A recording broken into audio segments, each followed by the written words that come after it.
and welcome to Edukemy. We are here to discuss some tricky affairs related to the art and culture. This portion always been very curious dimension of our study. Most of you have a preconceived ideas that it's a very difficult how we will proceed with. Similarly, you have to be very patient in understanding the nature and scope of this subject. Particularly when you study ancient India and medieval India on the lines of political configuration, that time you must have some glimpse about the art and culture, and that would greatly help you in shaping out some sequential development of art and culture. So this is a primary work you need to do. Separately doing art and culture and the exemplification of certain period and the dynasty, that will make the things very complex. So the sequential information along with the political history that you study in ancient and medieval India, with the topic wise, with the chapter wise, you first grow once. And then once you have some information about that, will make your task easier for exemplification. And at the same time, second round, you try to find something like what is the development of architecture, what is development of sculpture, and that way you can finish this subject.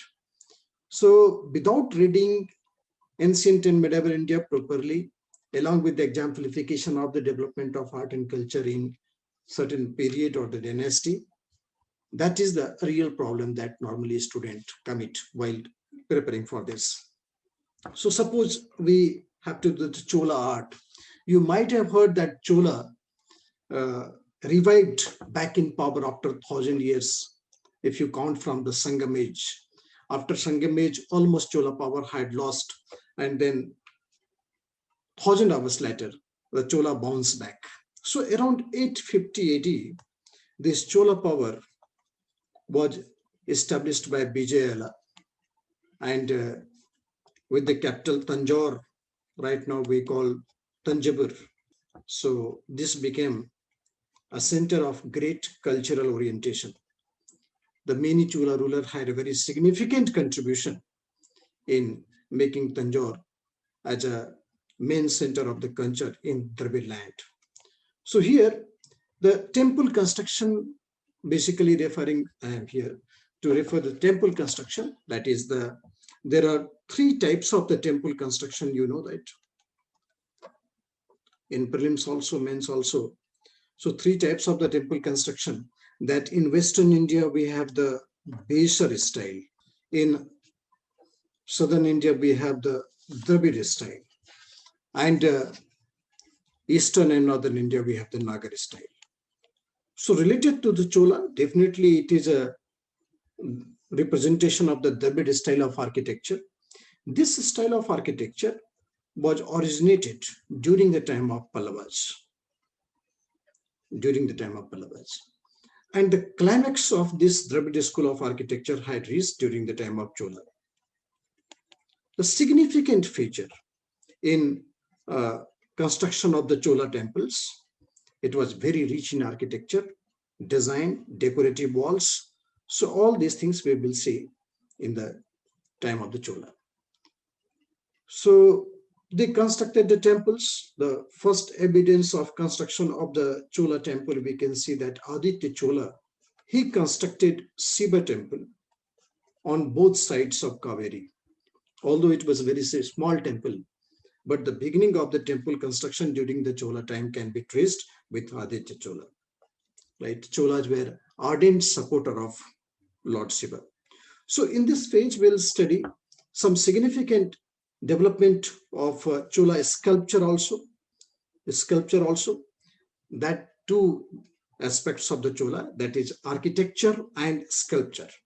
Architecture in terms of construction of temple, and the sculpture, we have a cultural epitome of the Chola period, that is a statue of Nataraj. Right? So we will discuss about these things. First, let us understand the difference between architecture and sculpture. Although it's very easy to find out, But architecture, it refers to the design of building, and according to that design, the perfect construction of building. So design and the construction complete in tuning, and the proper geometry was used, length and breadth with proper sizing, with elaborate engineering. And you can see that various types of material was used in construction of architecture. Normally, not only one, where stone, there may be bricks, woods, metal. So this aspects of construction is referred as architecture, right? Proper engineering involved, proper measurement involved, and this is called architecture. However, sculpture, you can see that generally it's small, relatively it's very small, okay, and three-dimensional presentation. Generally monolithic or use of single metal alloys. So no proper material of different kinds was used in sculpture. And sculpture generally is a manifestation of the creativity, imagination and creativity. Without any proper geometrical and anatomical measurement.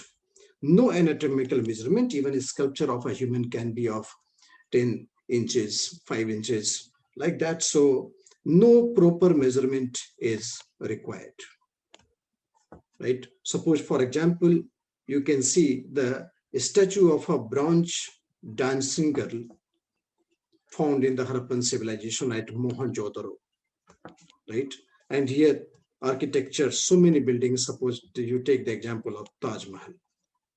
So Chola was master in making such architecture and sculpture. Fine, we will see some elaborate arrangement. As I told you, that Chola had created a climax of the Dravid style of architecture. So in Dravid style of architecture, there are arrangements that I'm making structure for you people that will help you. I'm trying to create some 3D feeling for you people so that you can understand it very easily. Three-dimensional image I am trying to put you, and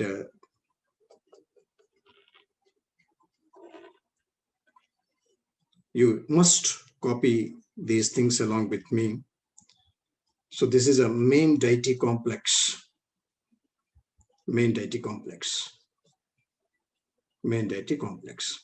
And of course there is a Sivalinga placed there for worship. And entrance in this complex. Little decorative, and there is a huge hall standing on two pillars. And there is a pathway to enter in that hall, and then entire temple premises surrounded by huge lofty walls, and then there is a decorative gate entrance, and at the same time there are 4 subsidiary structure also, and the water tank, integral part of this architecture design. So this is called Panchayatan style.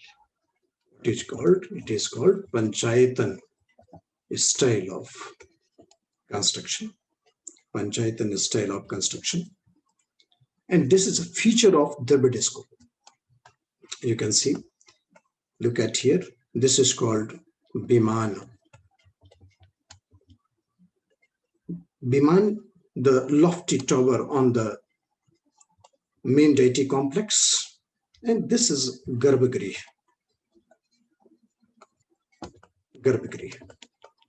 Right? And here you can see it is a Kalyan Mandapam.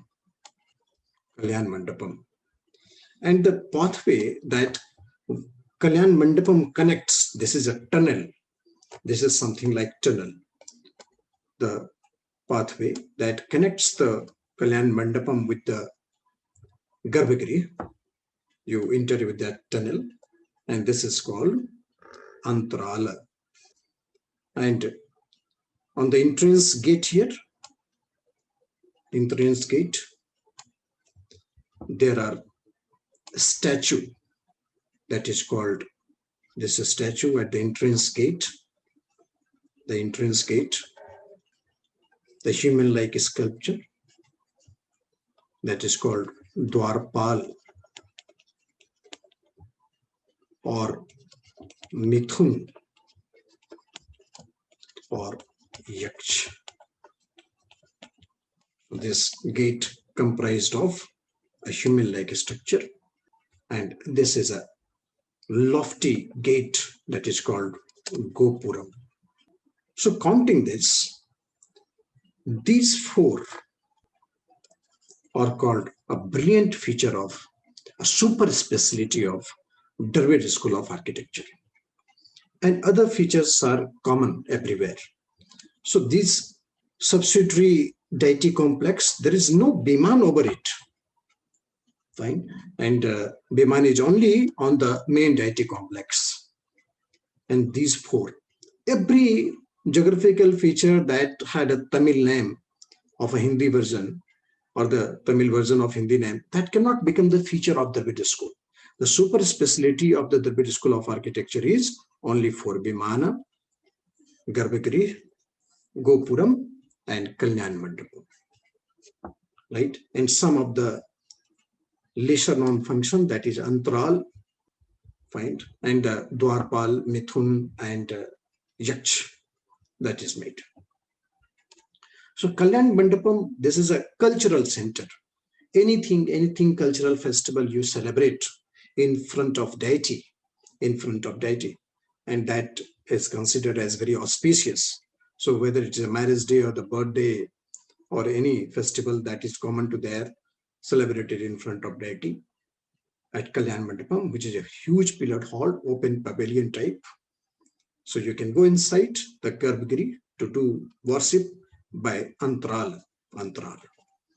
This is a corridor connecting the tunnel, connecting the Kalyan Mandapam to Garbhagriha.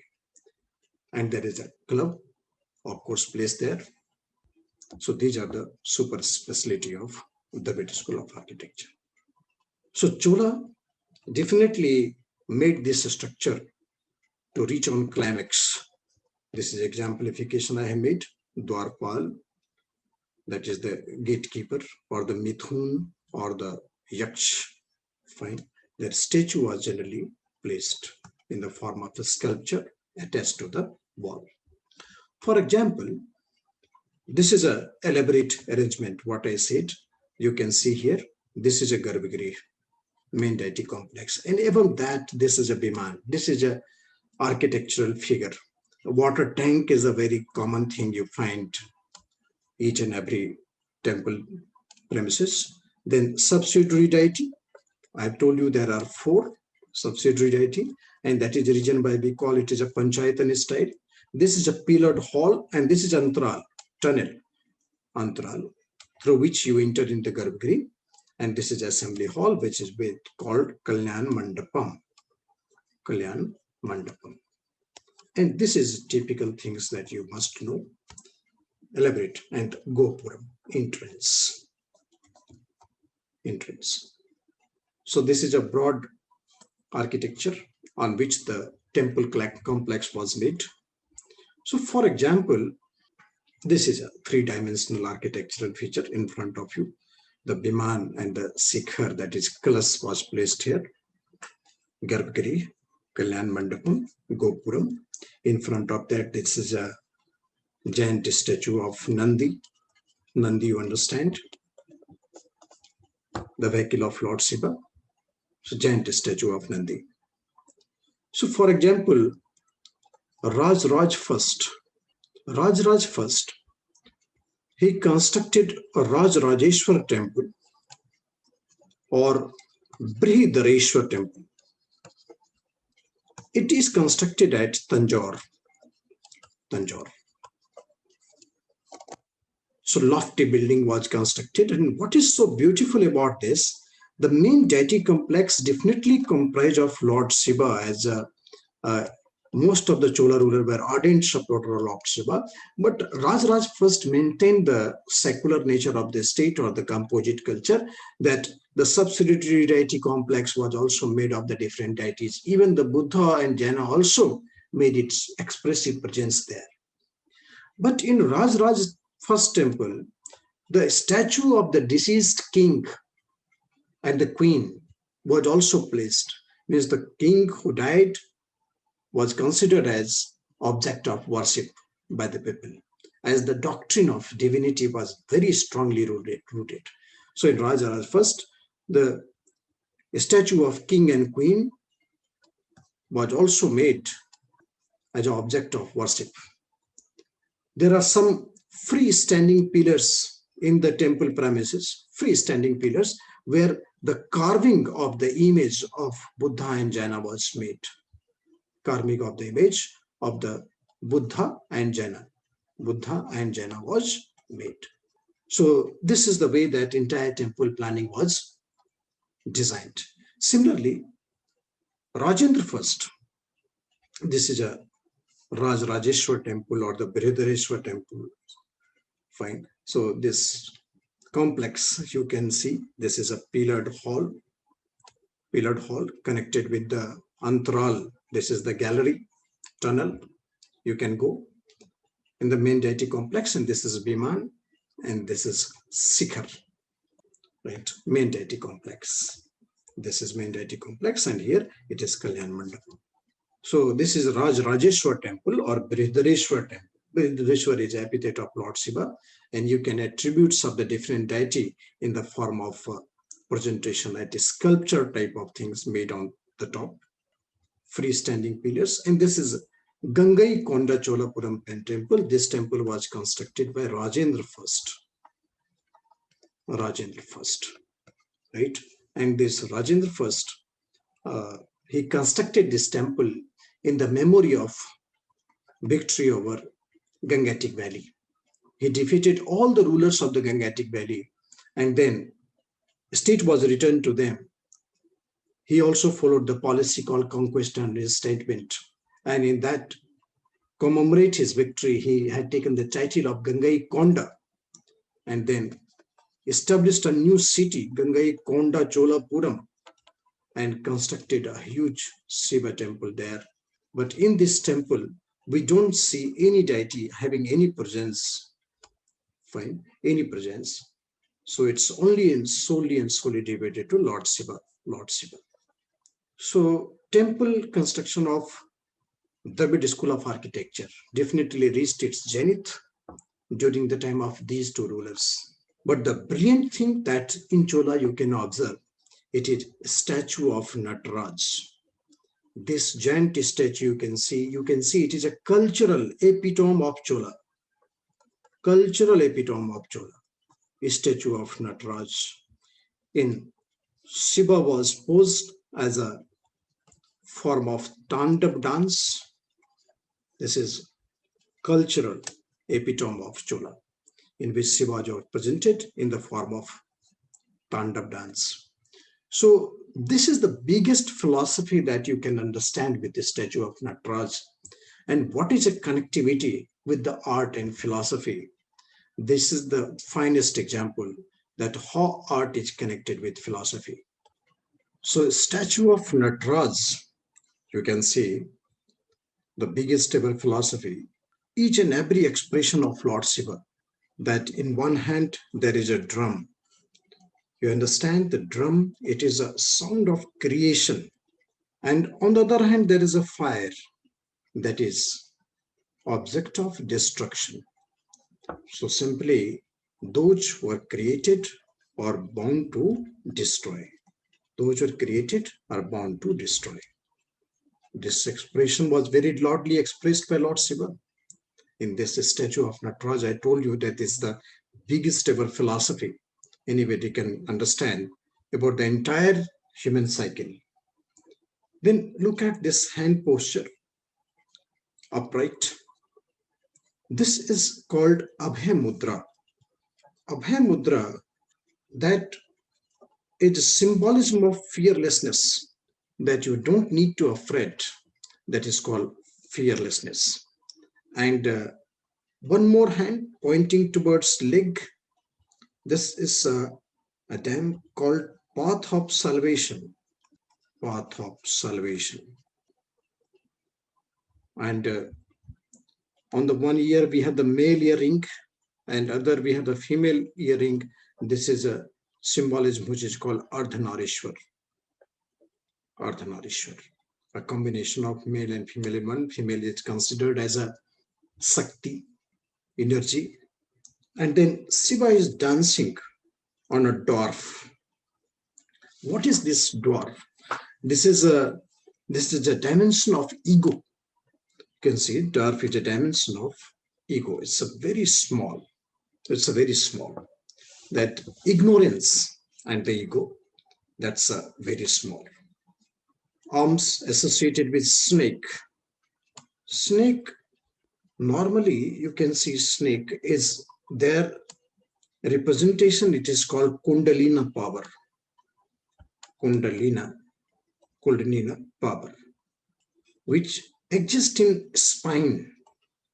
It is in totally dormant stage. Snake, Kundalina power, is in spine. It is always in dormant stage. And if aroused, one can attain true consciousness. That is super consciousness. So therefore, the snake is representing, that is called Kundalina power, which existed in the spine in a dormant stage. If anyhow it aroused, then one can attain a true consciousness. This circle is universe. Within that universe, every philosophical dimension you can see. And at the same time, this nimbus coming on the circle, this is called Mahakal. That is never-ending time cycle. Never-ending time cycle. So such kind of philosophical dimension, there is, I told you that there is an exact relation between philosophy and art. And every artistic posture is beautifully represented in the form of philosophy. And the previous year question was also there in mains examination. And that could be truly represented with a single example, that is the statue of Nataraj, and that is the pose which is in Tanda pose. Likewise, bronze sculpture are found in so many places in Chola state, like that in Tanjavur, we have a statue of bronze statue of Ram and Sita, and the small Hanuman is sitting below. That sculpture is also a very admiring structure coming from the Ramayana theme. So this is the way that you can conclude your art and culture. The analysis of the things will make you a perfect understanding, and thereafter it will become easy. Otherwise, when you try to learn and remember just for going for learning and learning, you will never able to complete this course of study of art and culture. It will always remain a burdensome for you.